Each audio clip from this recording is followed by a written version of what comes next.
La última reforma.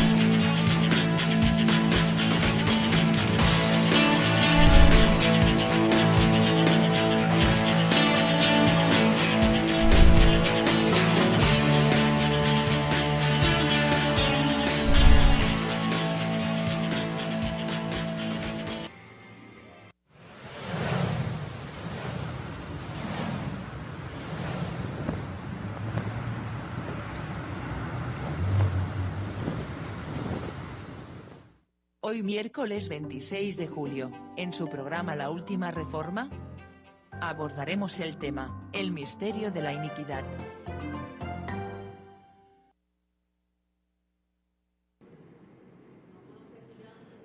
Muy buenas noches y bienvenido una vez más a su programa La Última Reforma.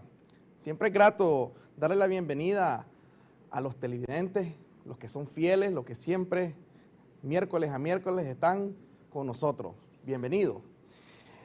La semana pasada, mejor dicho, hace 2 o 3 semanas, nosotros iniciamos un tema que es demasiado grande para poder cubrir en un solo programa. El tema central se trata de parousia, o como comúnmente es conocido en el mundo religioso, la segunda venida de Jesús.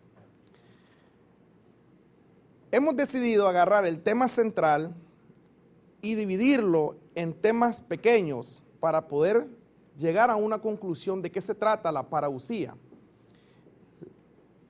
La semana pasada y la anterior de esa, el tema relacionado con la parousia era la consumación de los siglos. De esa hay primera parte y segunda parte. Le recordamos al televidente de que si falló la semana pasada, puede ver los programas en las redes sociales que comúnmente se ocupan. Le recordamos que tenemos una página en Facebook, tenemos un Twitter. También nos pueden escribir a laultimareforma@gmail.com. Y el más importante, que es el YouTube. En el YouTube, ahí tenemos un canal donde se suben todos los episodios, y además de los episodios también pueden encontrar muchas herramientas como reflexiones, voces paulinas, que tocan ciertos temitas que son de 2 a 3 minutos, que son muy interesantes y pueden servir de ayuda. El tema de hoy, siempre siguiendo la línea del estudio central parousia, es el misterio de la iniquidad. Con eso dicho, siempre le recordamos al televidente de que tenga presente su papel, su Biblia, su apunte, y siempre no nos cansamos de decir de que este programa no es un programa apto para religiosos. Y el propósito del programa es presentar el evangelio revelado al apóstol de la iglesia, que es Pablo. Este evangelio nosotros lo presentamos como herramienta para reflexión, únicamente, no para debate, no para dirigir su vida, no para dar consejos ni nada por el estilo. Bueno, ya no queremos quitarle más tiempo a Rodolfo Caldera Mejía y Saúl Emilio Chávez, que ya van a estar pronto con nosotros. Lo invitamos que se quede, hágase cómodo, y como siempre, enseguida regresamos después de la primera pausa.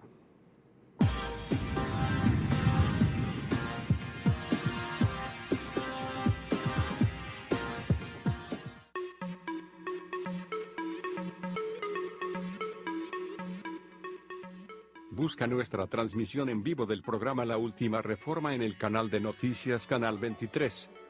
A través de nuestra página en Facebook todos los miércoles a partir de las 8 de la noche hora centroamericana.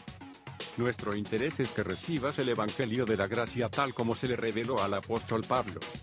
Este programa no es apto para religiosos. Renueva tu mente, La Última Reforma.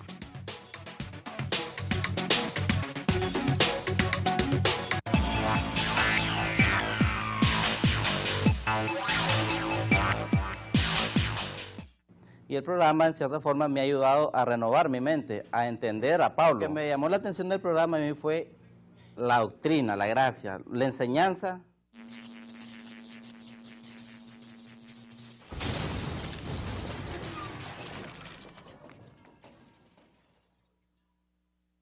La gracia me enseña los misterios de Cristo, ya que me da el pleno conocimiento de quién soy y en posición y condición.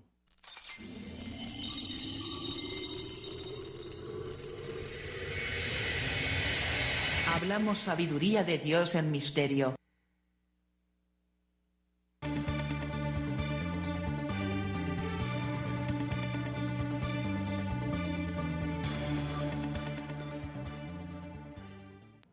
Efesios es una extraordinaria exposición de quién es la iglesia. Además, en ella se aclara con mucha precisión cuál es su posición y condición en este nuevo orden de vida que llamamos gracia, y que a su vez se nutre de lo revelado al apóstol Pablo. Aún estando nosotros muertos en pecados, nos dio vida juntamente con Cristo. Por gracia sois salvos, y juntamente con Él nos resucitó. Y asimismo nos hizo sentar en lugares celestiales con Cristo Jesús, para mostrar en los siglos venideros las abundantes riquezas de su gracia, en su bondad, para con nosotros en Cristo Jesús. Los lugares celestiales de ninguna manera son un lugar físico, puesto que la religión nos hizo creer que debíamos buscar a Dios arriba de nosotros, cuando lo real es Cristo en nosotros. Cuando nuestro apóstol habla de lugares celestiales, define con esto no solo una posición espiritual, sino además nuestra condición en Cristo, un estado de gloria, de excelencia espiritual, para que el Dios de nuestro Señor Jesucristo, el Padre de gloria, os dé espíritu de sabiduría y de revelación en el conocimiento de Él, alumbrando los ojos de vuestro entendimiento, para que sepáis cuál es la esperanza a que Él os ha llamado, y cuál es la riqueza de la gloria en su herencia en los santos, y cuál la supereminente grandeza del poder para con nosotros, los que creemos según la operación del poder de su fuerza, la cual operó en Cristo, resucitándole de los muertos y sentándole a su diestra en lugares celestiales, sobre todo principado y autoridad y poder y señorío, y sobre todo nombre que se nombra, no solo en este siglo, sino también en el venidero, y sometió todas las cosas bajo sus pies, y lo dio por cabeza sobre todas las cosas a la iglesia. De manera que nos hizo sentar en lugares celestiales por la revelancia que como iglesia representamos para Él. Es decir, nuestra posición y condición espiritual no podemos determinarla con nuestros ojos físicos. Debemos ir más allá y vernos desde la perspectiva de Dios, porque a fin de cuentas la decisión de sentarnos fue totalmente de Él. Para que la multiforme sabiduría de Dios sea ahora dada a conocer por medio de la iglesia a los principados y potestades en los lugares celestiales, conforme al propósito eterno que hizo en Cristo Jesús nuestro Señor. Todos los días asumimos un papel equivocado, considerando que somos pecadores o trapos de inmundicia. Incluso es igual si nos consideramos sacerdotes de un pacto con defecto. La realidad es esta: estamos sentados juntamente con Cristo en lugares celestiales y con la máxima autoridad delegada a la iglesia, que somos todos. Y más que una posición, es una condición espiritual que debe ser asumida.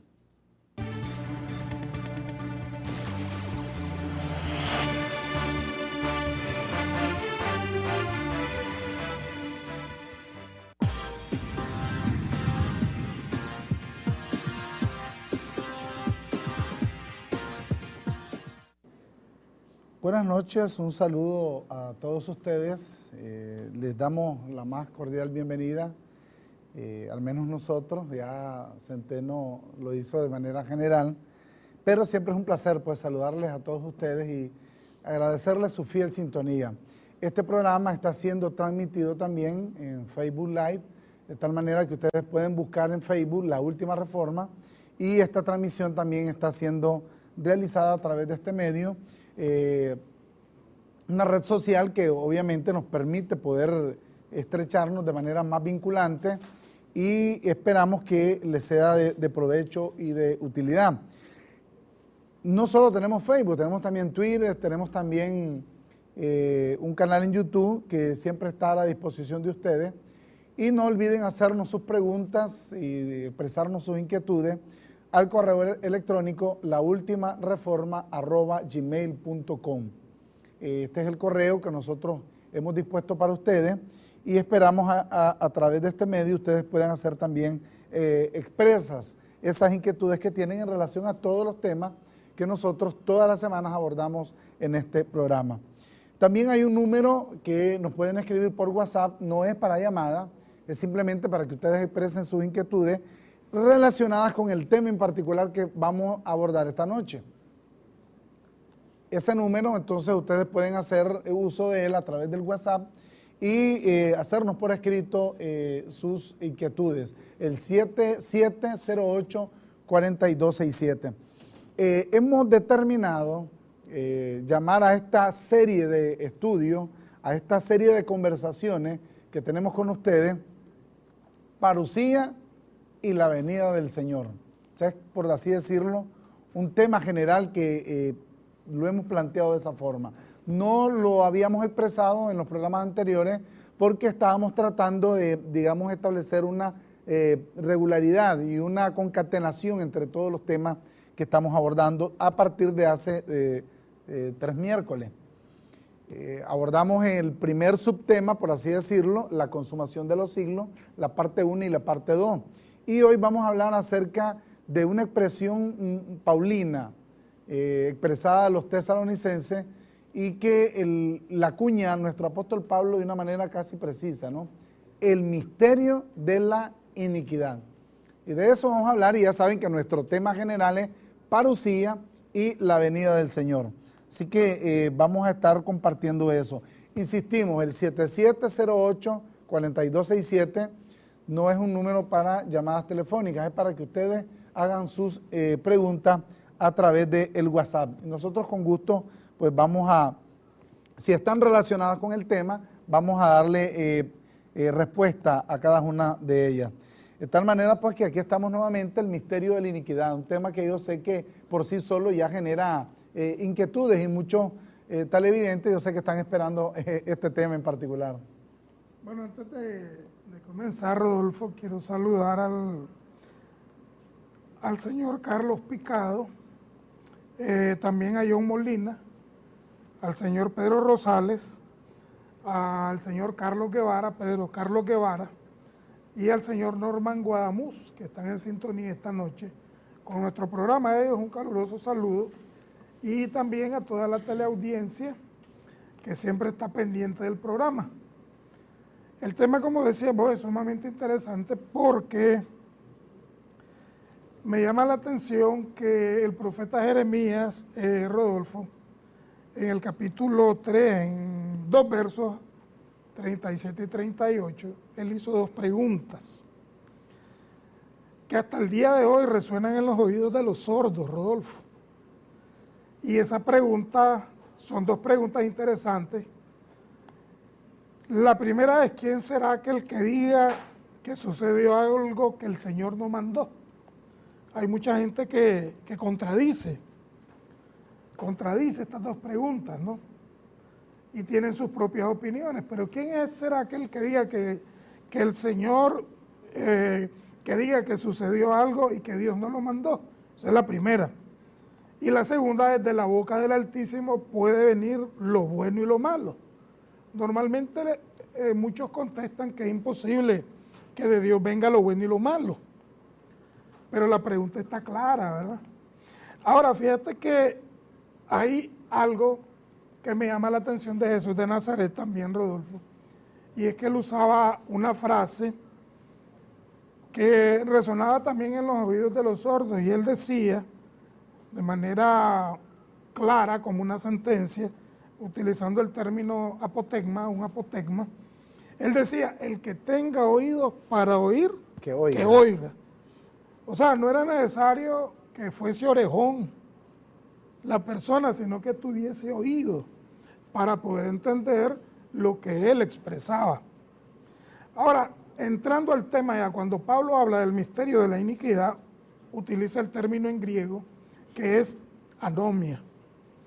Anomia significa, y se puede traducir como violación de la ley mosaica, transgresión de la ley mosaica, abandono del pacto de la ley de Moisés.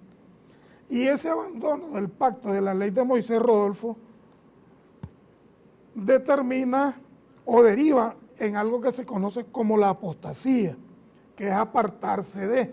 En este caso, cuando Pablo habla, dice, antes que el Señor viniera, necesariamente vendría la apostasía. Él está haciendo una clara referencia a apartarse del pacto de la ley de Moisés. Ahora, fíjate que este concepto tenía que ver con la multitud, con la gente, con la cantidad de personas que estaban bajo ese pacto. Esa multitud, llegado un momento, tenía que apostatar del pacto. Ahora, cuando él utiliza el término inicuo, utiliza el término del griego anomos, que significa una persona sin ley, una persona que no estaba sujeto a la ley, hablando del pacto mosaico. Y Pablo les da una clara referencia, por ejemplo, a los tesalonicenses, a la iglesia en Tesalónica, y él escribe, por ejemplo, la primera y segunda carta están datadas aproximadamente entre el año 51 y 52 después de Cristo. Ahora, ¿qué sucede con esto? Fíjate, voy a leer los versos correspondientes, por ejemplo, a lo que Pablo expresa en la carta a los tesalonicenses. Eso usted puede, amigo, buscarlo en la segunda carta a los tesalonicenses, en el capítulo 2, del 7 al 12. Yo le voy a dar lectura a esos versos. Dice Pablo, porque ya está en acción el misterio de la iniquidad. Solo que hay quien al presente lo detiene hasta que él a su vez se ha quitado de en medio. Fíjate que lo que detenía el misterio de la iniquidad era el pacto del cual comencé a hablar yo. El pacto de la ley de Moisés. El pacto estaba vigente aún en el tiempo de Pablo. Todavía la destrucción predicha por los profetas, y luego expresada en la sentencia por Jesús de Nazaret, cuando se manifestó, en su ministerio terrenal, pues entonces eso nos hace indicar que el pacto todavía estaba en pie, ¿no? Ahora, dice el verso, y entonces, dice Pablo, se manifestará aquel inicuo, a quien el Señor matará con el espíritu de su boca y destruirá con el resplandor de su venida. Inicuo, cuyo advenimiento es por obra de Satanás, con gran poder y señales y prodigios mentirosos, verso 10, y con todo engaño de iniquidad para los que se pierden, por cuanto no recibieron el amor de la verdad para ser salvos. Por esto Dios les envía un poder engañoso para que crean la mentira, a fin de que sean condenados todos los que no creyeron a la verdad, sino que se complacieron en la injusticia. Ahora, fíjate que este acontecimiento, es importante recalcar esto, Rodolfo, los futuristas lo esperan cuando en el fin del mundo el anticristo aparezca. O sea que para los futuristas, para los que creen que va a haber un final con anticristo, que va a haber una destrucción, una gran tribulación, todavía estos versos para ellos no se han cumplido, Rodolfo. Ahora, es necesario entender lo siguiente, es necesario entender qué es el misterio de la iniquidad. Fíjate que el misterio de la iniquidad se traduce como una cualidad de un injusto. Está hablando de gente injusta, de su manera de actuar. Ahora, es necesario, sí, para entender este misterio, verificar lo que el profeta Daniel expresó, por ejemplo, en el capítulo 11 de Daniel. Y Daniel es específico en dar a conocer lo que el misterio traía, Rodolfo.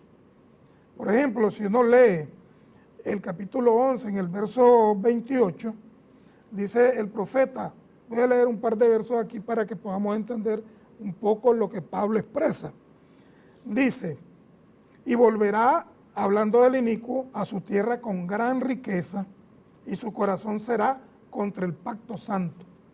Fíjate que Daniel está expresando esto, o sea, aproximadamente unos 700 o 600 años antes, ¿no?, del aparecimiento del Mesías, o hablando de Jesús de Nazaret.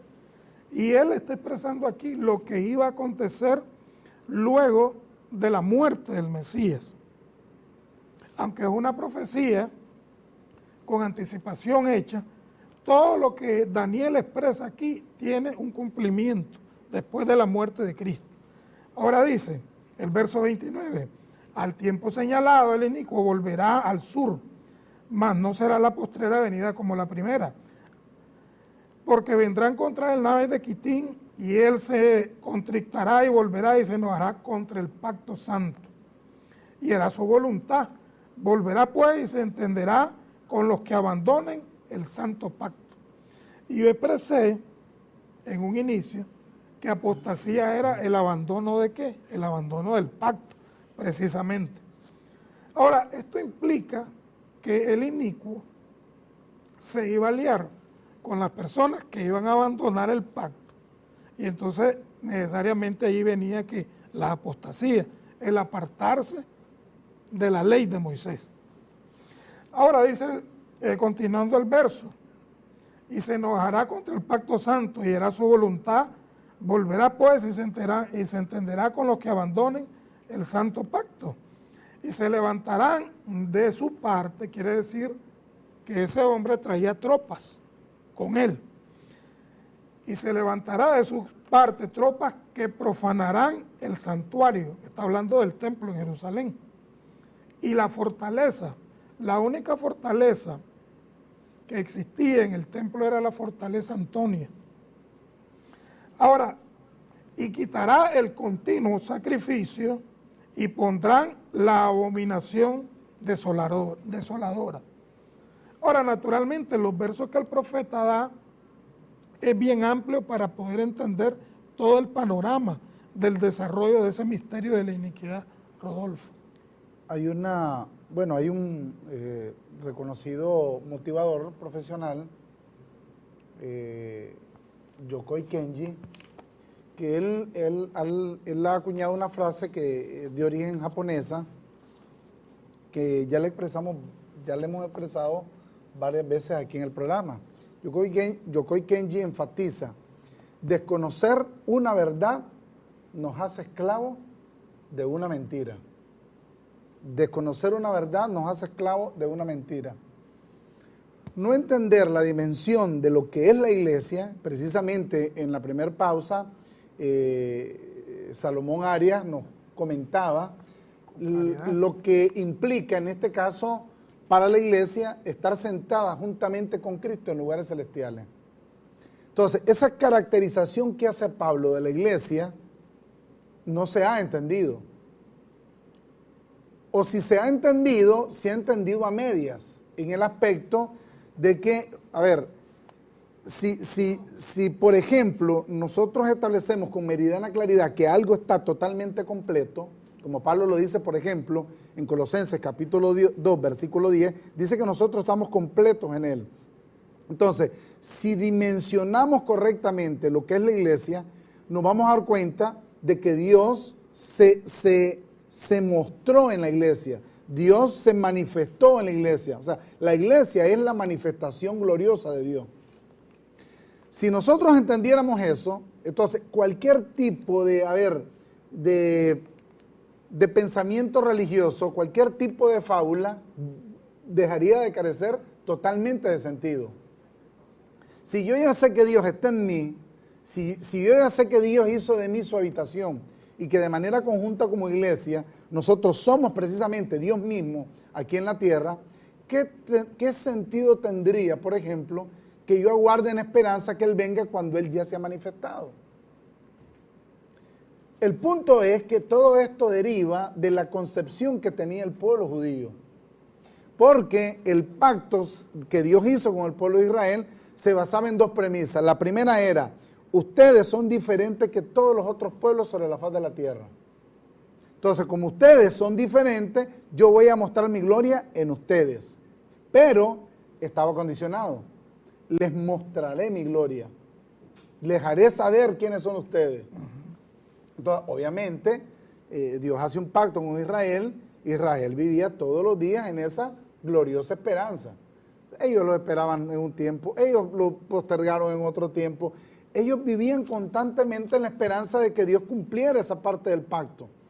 Mas nunca entendieron que el cumplimiento de lo que Dios les plasmó en ese pacto estaba condicionado. Mira qué tan condicionado estaba que en el capítulo 28 de Deuteronomio, en el versículo 63, Dios les da aquí, digamos, una sentencia firme en relación al cumplimiento de ese pacto. Y les dice, así dice, como el Señor se gozaba, dice, en haceros bien y multiplicaros, dice. Fíjate que así como el Señor se gozaba en haceros bien y en multiplicaros, dice, fíjate bien lo que dice. O sea, Él se gozaba en que obviamente sobre la manifestación del pacto, Dios les iba a hacer bien a ellos y les iba a multiplicar. Pero ahora ese gozo va a cambiar. Porque dice, así como el Señor se gozaba en haceros bien y en multiplicarlos, dice, así se gozará el Señor en arruinaros y en destruiros. Y seréis arrancados de sobre la tierra a la cual entráis para tomar posesión de ella. ¿Verdad? ¿Qué clase de sentencia la que les da? Ustedes leen el capítulo 28 de Deuteronomio, en la primera parte hay bendiciones portentosas, que todo lo que toquen se va a convertir en oro, prácticamente como el rey Midas. Sin embargo, al final dice, si ustedes no cumplen la ley, esto es lo que les va a pasar. Ok, quedémonos ahí. Cuando leíamos la semana pasada en el capítulo 21 de Mateo, Jesús de Nazaret habla de una parábola y en esa parábola él dice claramente, bueno, ustedes agarraron a mi hijo y lo mataron. Pero ahora vamos en el capítulo 22, otra parábola, y por eso digo, a este pueblo, solo por parábola. ¿Qué es significativo? Miremos esta sentencia. Estamos tratando de entender por qué quienes dicen ser iglesia hoy están esperando algo que no tiene sentido por la misma composición de ser iglesia. ¿Estamos? En el capítulo 22 de Mateo dice, respondiendo Jesús les volvió a hablar en parábolas, diciendo, el reino de los cielos, dice, es semejante a un rey que hizo fiesta de bodas a su hijo. Ya el hijo se iba a casar. Y envió a sus siervos a llamar a los convidados a la boda. O sea, ya había invitados a esta boda. Mas estos no quisieron venir. Volvió a enviar a otros siervos diciendo, decid a los convidados, he aquí, he preparado mi comida, mis toros y animales engordados han sido muertos y todo está dispuesto. Vengan, venid a la boda. O sea, era un fiestón. Era un fiestón el que estaba determinado para eso. Y había unos invitados especiales. Los invitados especiales no se aparecieron. Mas ellos, sin hacer caso, dice, se fueron, uno a su labranza, otro a sus negocios, y otros, dice, tomando a los siervos, fíjate, los siervos que llegaron a decirles, vengan a la boda. Está hablando de los profetas. Dice, y otros, tomando a los siervos, los afrentaron y los mataron. Al oírlo el rey se enojó y enviando sus ejércitos, destruyó a aquellos homicidas y quemó su ciudad. Entonces dijo a su siervo, las bodas a la verdad están preparadas, o sea, ya la fiesta está lista. Aquellos no quisieron venir, más bien envié a mi siervo y lo mataron. ¿Ok? Dice, mas los que fueron convidados no eran dignos. Id pues a la salida de los caminos y llamad a las bodas a cuanto halléis. Al que hallen en la calle, invítenlo. Total, los invitados no vinieron. Id pues a la salida de los caminos y llamad a las bodas a cuanto halléis. Dice, y saliendo los siervos por los caminos, juntaron a todos los que hallaron juntamente, malos y buenos. Y las bodas fueron llenas de convidados. Que aquí entró el que los siervos encontraron. Si nosotros leemos en el capítulo 21, en la parte final, ¿se acuerdan que hablamos de que había una piedra que esa piedra tenía una doble función. Servía de tropezadero a aquellos que no la miraban y sirvió de fundamento para aquellos que sí se fijaron en ella, o aquellos que estaban preparados para que se fijaran en ella. Y eso está en consonancia con lo que nosotros venimos planteando. ¿Qué pasa? Si, por ejemplo, yo estoy en mi casa y yo tengo un objeto de valor en mi casa, yo le digo a mi hijo, mira, hijo, eso no lo toqué. Viene mi hijo, por hacer cualquier cosa, lo agarra y se lo lleva. Eso va a provocar una indignación. O sea, que mi propio hijo venga y me robe lo que yo tengo. Fíjate, es diferente si lo hace uno de la calle. Porque es que al final de cuentas, yo el de la calle yo no le he dicho, no te quedes lo que no es tuyo. Yo a quien se lo dije fue a mi hijo. O sea, la indignación está basada sobre aquellos a quienes yo le planteé o a quien yo le planteé, no lo hagas. Dios viene, establece la ley de Moisés. Y les dice con meridiana claridad, si ustedes no cumplen, los voy a sacar y los voy a raer sobre la faz de la tierra. Luego, por parábola les dicen, ustedes fueron convidados, no entendieron, entonces también los voy a destruir. Cuando Pablo habla del misterio de la iniquidad, la única forma de entender lo que él está plasmando ahí es sobre la base de gente que ya fue totalmente descartada del pacto. Y Pablo incluso en Hebreos dice, el pacto que está próximo a desaparecer en relación al pacto de la ley. O sea, no podía haber iniquidad de alguien que viniese de afuera. La iniquidad tenía que nacer precisamente de adentro. Y como había un pacto que Dios había hecho con un pueblo, y ese pueblo se llamaba Israel, la iniquidad únicamente podía provenir precisamente de ese pueblo. Y por eso dice Pablo, ya está en acción el ministerio de la iniquidad. Dice. ¿Por qué está en acción? Porque Dios iba a traer juicio sobre ese pueblo. La iniquidad de ese pueblo se había puesto manifiesta porque Dios a ningún otro pueblo les dio la ley, a ningún otro. No se lo dio a los romanos, no se lo dio a los griegos, no se lo dio a los babilonios, no se lo dio a los asirios, hablando cronológicamente en sentido contrario, en sentido descendente. No se lo dio a los filisteos, no se lo dio a los cananeos. O sea, a quien le dio el pueblo, al pueblo al que le dio la ley, es al pueblo de Israel. Y el único pueblo que podría entrar en iniquidad era precisamente ese pueblo. No había otro, porque es a quien Dios le había dado la ley. Y ya vemos de manera manifiesta que aquí en Mateo 22, ahora, mencionabas vos precisamente a Daniel. A Daniel.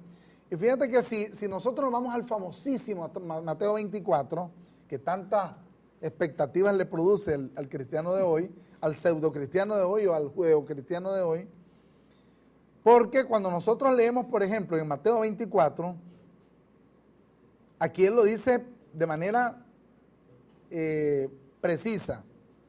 Cuando leemos, por ejemplo, en el capítulo 24 de Mateo,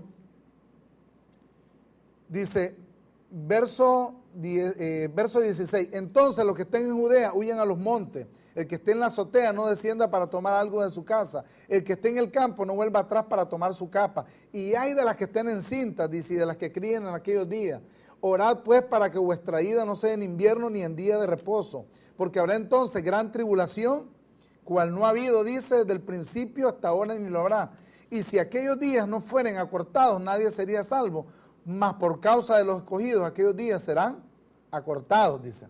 Entonces, si alguno dijera, mirad, aquí está el Cristo, y todo esto viene y dice que todo esto fue lo que dijo precisamente Daniel. El profeta Daniel. Fíjate, los que estén en Judea, mirad que no vengan día de reposo. ¿A qué pueblo le está hablando? Al pueblo judío. Yo no guardo el día de reposo. Seguro.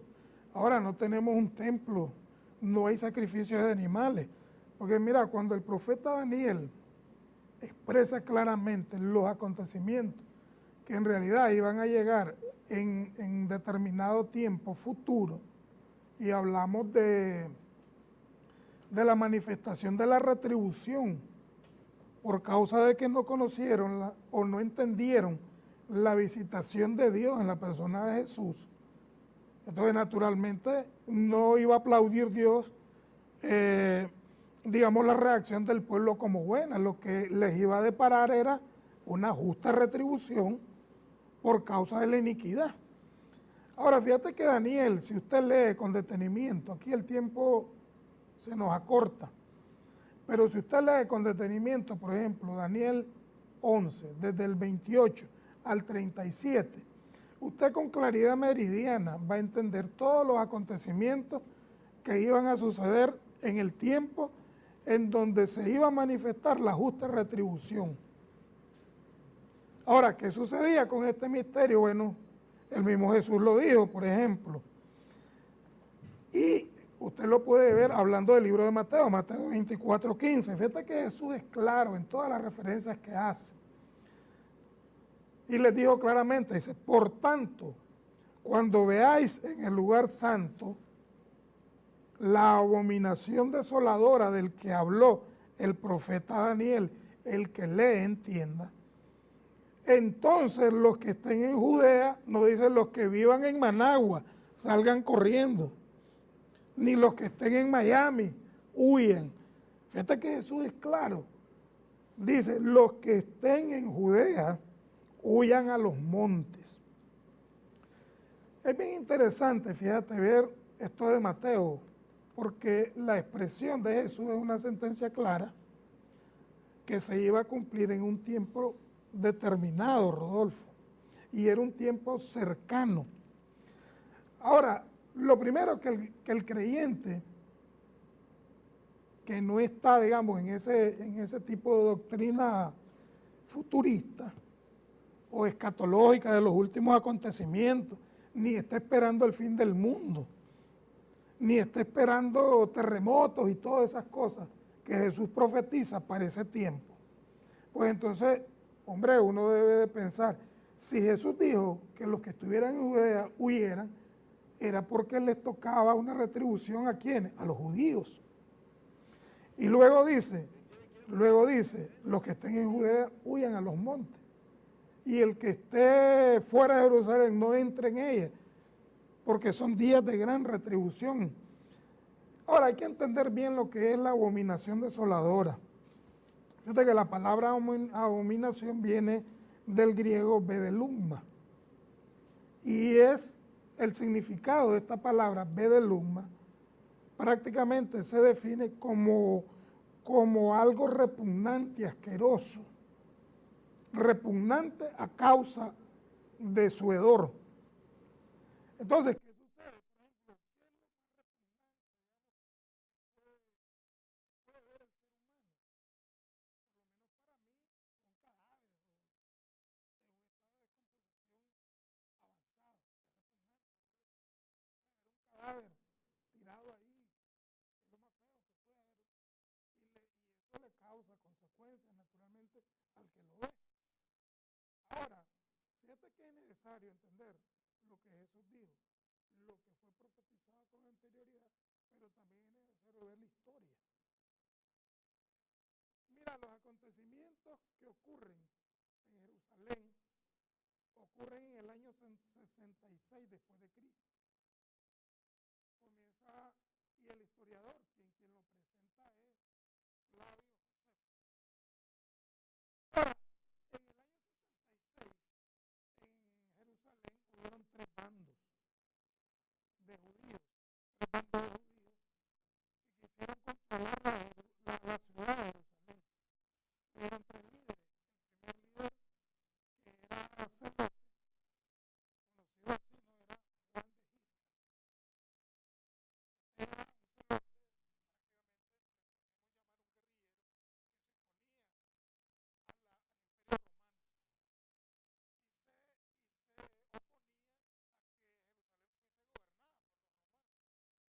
tres bandos, jefiados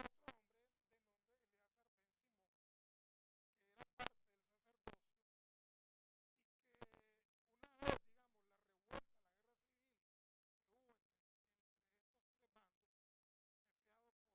de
histórico, o desde la parte histórica, es el hecho de que la abominación no la hacen los romanos al entrar al templo. Correcto. O sea, la abominación la hacen los mismos judíos. O sea, ellos mismos quebrantaron la ley que Dios les había dado, porque por ejemplo en este caso, quien mata al sumo sacerdote no es un gentil, no es un romano, es un judío.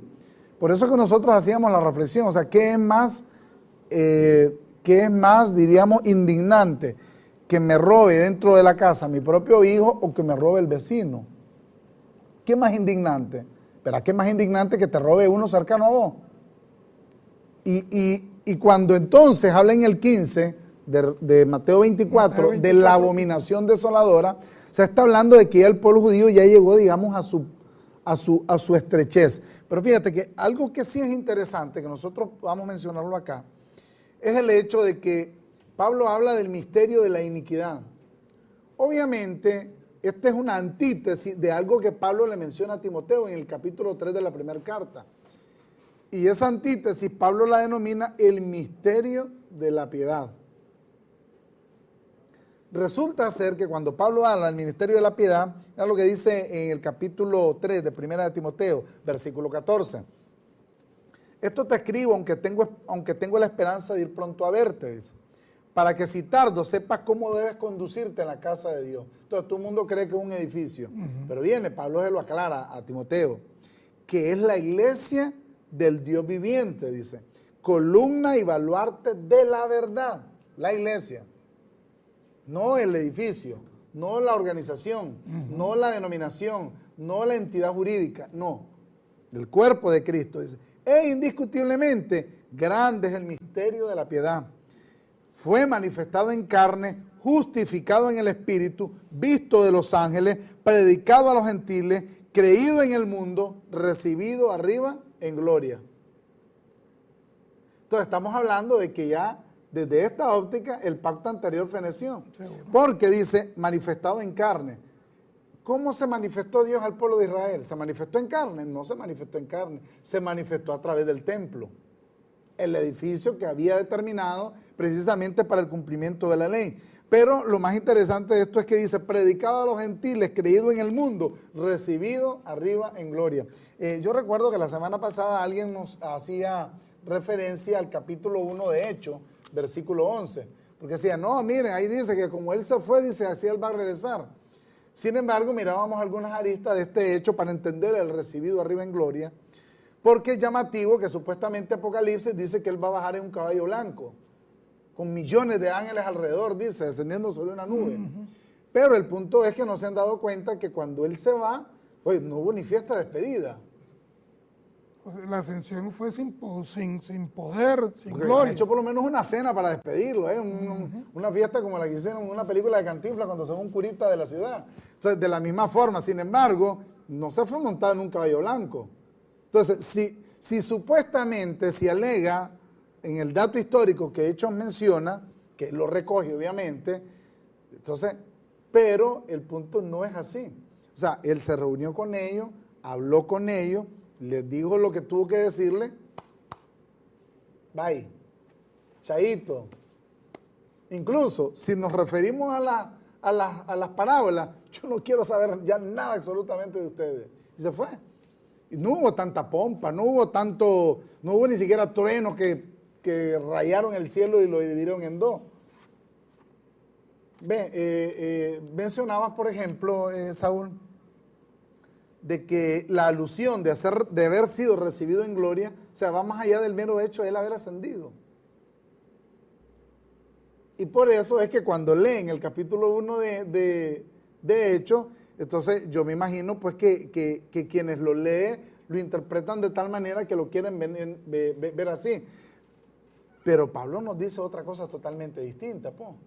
Es más, el propio Jesús, hablando de su venida con poder y gloria, él la expresó claramente. Se le expresó, por ejemplo, al sumo sacerdote cuando lo llevan y lo interrogan.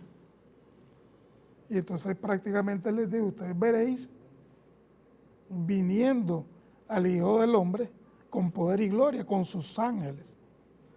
Ahora, fíjate que haciendo una pequeña reflexión de de lo que está escrito, por ejemplo, en Hechos 1, 6 hasta el 11, uno ve claramente lo que los apóstoles le preguntan, ¿verdad? Le dice, ¿restaurarás en este tiempo el reino de Israel?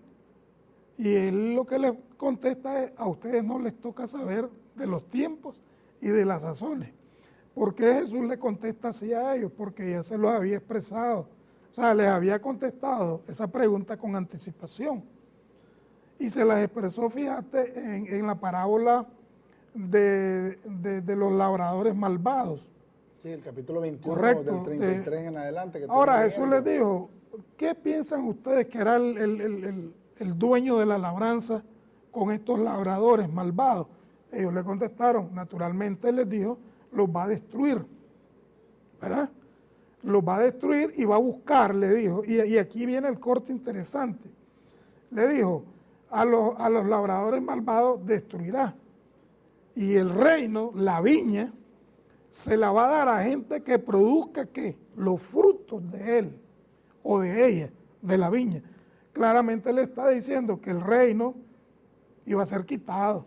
Bueno, claramente, que no le correspondía ya a ellos. Claramente lo dice al final. Yo quiero leerlo nuevamente. Capítulo 21 de Mateo, verso 42. Jesús les dijo, dice, ¿nunca leíste las Escrituras? La piedra que desecharon los edificadores ha venido a ser cabeza del ángulo. El Señor ha hecho esto y es cosa maravillosa a nuestros ojos. Por tanto os digo, y aquí viene una sentencia, la manifestación del misterio de la iniquidad. Por tanto os digo que el reino de Dios será quitado de vosotros y será dado a gente que produzca los frutos de él. Y el que cayere sobre esta piedra será quebrantado, y sobre quien ella cayere la desmenuzará. Fíjate, incluso los sacerdotes al final terminan entendiendo que se refería a ellos, pero estaba hablando del pueblo de Israel como tal. Dice, ustedes van a ser apartados. Viene otro pueblo. Ese pueblo no va a tropezar sobre la piedra, no. Ese pueblo se va a establecer sobre ella y va a ser edificada. Y ahí es donde viene la importancia de ser iglesia. Creo que a estas alturas, considerar, nosotros no es que estemos en contra de que hay una esperanza bienaventurada, de quienes crean que hay algo que esté por venir. Alguien escribía un día de esto, un muchacho bastante impetuoso, y nos decía, pero bueno, ustedes hablan de la manifestación de la iglesia, pero no vemos paz en el mundo todavía. Entonces, como no ven paz en el mundo, entonces dicen, ustedes no pueden estar acertados en el criterio que están planteando. El punto es que la paz siempre fue vista desde el punto de vista de Dios, en todo el Antiguo Testamento, porque la clave está ahí. La clave está en todo eso. Entonces, Dios no tenía paz en el aspecto de que por causa del pacto que él había hecho con el pueblo de Israel, el pueblo de Israel no había tirado a ninguno de los lineamientos que Dios había establecido.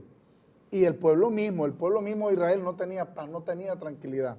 Sin embargo, dice que ahora ya Dios dice que hizo paz, dice que se reconcilió con nosotros. Eso lo explica en el capítulo 5 de 2 de Corintios, el verso 16 en adelante. Dice que Él nos reconcilió. La paz de Dios, que sobrepasa todo entendimiento, le dice Pablo a los filipenses, guardará vuestros corazones y pensamientos. Entonces, ¿pero qué pasa? La gente dice, no, es que tiene que haber paz en el mundo, como dicen todas las misas en los concursos, ¿verdad? ¿Qué es lo que más quiere usted? Bueno, yo quiero la paz mundial, pero la paz de la que se hablaba en el Antiguo Testamento era la paz de Dios. Y esa paz de Dios ya ha sido manifestada porque Dios se buscó a un nuevo pueblo que es la iglesia, Dios está habitando en ese pueblo y Dios ya está en paz y en reposo con ese pueblo. Entonces, decir, por ejemplo, que hay algo que pueda estar pendiente, entonces, tendría razón de ser cualquier persona, pero mientras la iglesia, mientras el creyente siga esperando el advenimiento de algo que ya está dentro de ella, la iglesia no va a poder disfrutar a plenitud lo que Dios le ha concedido. Ese es el punto más importante. Digamos, la reflexión más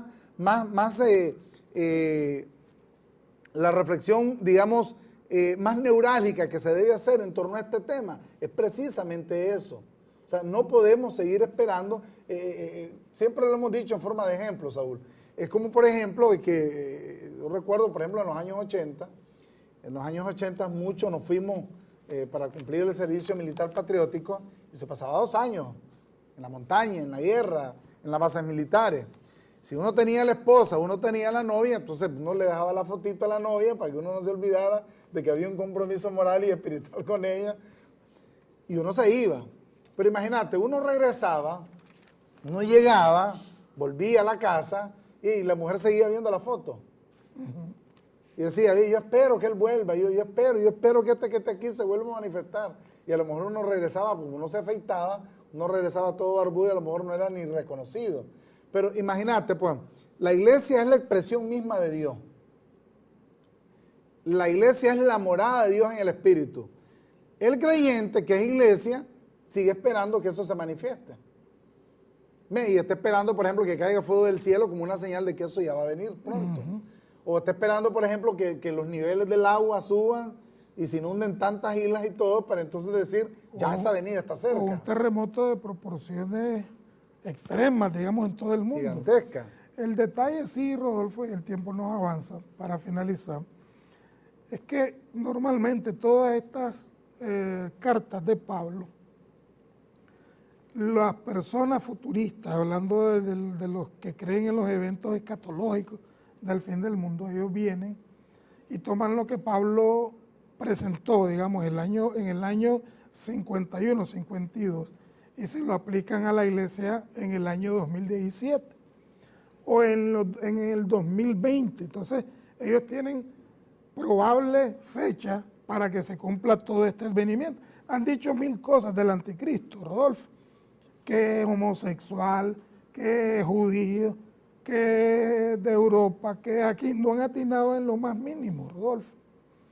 ¿Por qué? Porque ellos no han entendido, primero, la profecía, luego el cumplimiento de esa profecía.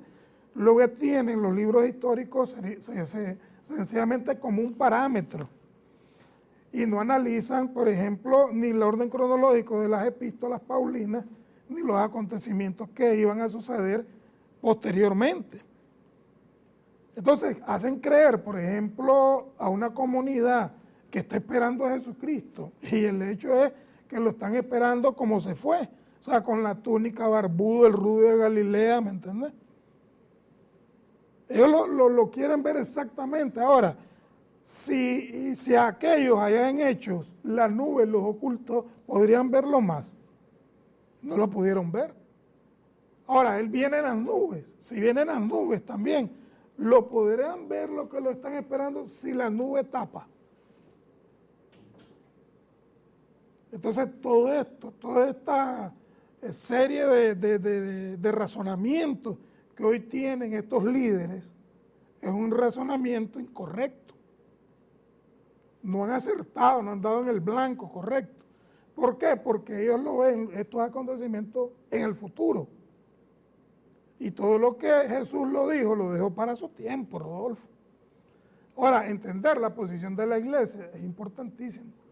Si usted no entiende cuál es su posición y condición y quién habita en usted, entonces usted va a ser llevado por cualquier viento de doctrina, sencillamente. Bueno, hay otros elementos que hay que enfatizar. Bueno, sí, no, el tiempo no. Tendríamos que dar toda esta introducción para más o menos entrar al proceso de entender un poco mejor el planteamiento de Pablo a los tesalonicenses. Así que la próxima semana, el próximo miércoles, seguimos siempre con el tema general de la parucía y la venida del Señor, y vamos a seguir enfatizando este aspecto del misterio de la iniquidad. Así que los esperamos la próxima semana, siempre a esta misma hora, a las 8 de la noche, el día miércoles, aquí en el canal 23. No olviden de escribirnos al correo electrónico laultimareforma@gmail.com. Teníamos otros saludos ahí para muchos de ustedes, pero vamos a estar pendientes de ellos y la próxima semana vamos a complacerles a todos ustedes. Nos dio mucho gusto entonces al haber estado con ustedes. Busquen en YouTube, en el canal de YouTube, la transmisión de este programa, y los esperamos con nuestra cita obligada de todos los miércoles a partir de las 8 de la noche. Pasen buenas noches. La última reforma.